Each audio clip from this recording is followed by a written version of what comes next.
คันเห็นไฟบักลากันเรียกเลยครับบักล่าครับเมื่อยครับเมื่อยครับเมื่อแรงไงไม่ให้บักล่าไปทำอะไรบ้างบักล่าครับถ้าไม่รู้ผู้ใดหรอกตลาดค่อยยังกูไฟแบบประมาณนอกแก้วสว่างตลาดข้างเอิ้นเก้าค่อยบ่ฮู้เก้าเมื่อยครับเมื่อยครับด้วย ก็สมมติว่าบักลาจีบกับพอพานได้เหรอวะอันเดอร์ก็พานอยู่ปะบักลาอันเดอร์ก็คือบักลาเนี่ยไปบักลาครับบักลาครับเอาโทรศัพท์ให้คนอื่นเบิ่งในดูคืออะไรก็ไม่ว่าบักลาให้คนอื่นเบิ่งในดูบักลาครับ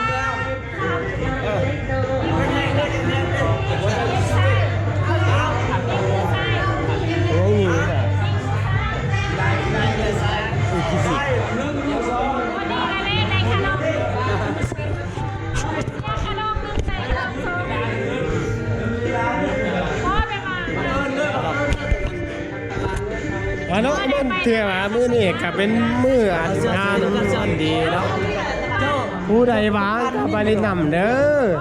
อยู่บ้านเชียงหลวงอยู่บ้านเชียงหลวงในบักลาครับเอ้ย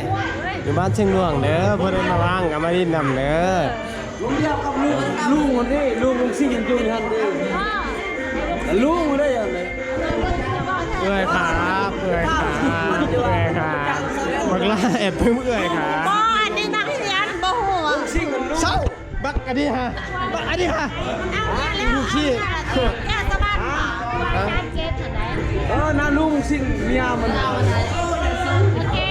เฮ้ยมึงอย่ามึงหนีบักลาครับเฮ้ยเฮ็ดอะไรกันงามเนาะก็คนงามเฮ็ดอะไรกันงามแต่แล้วโดยว่าน้องพักก็คุยกันไม่เป็น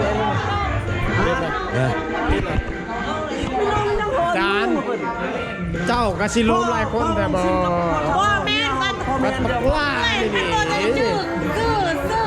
บักล่าดีอยู่ใส่เอาอยู่ใส่บักล่าโอ้ยพวกขี้กระตึกขี้กระเล่นเลยยังจะมาล้มอยู่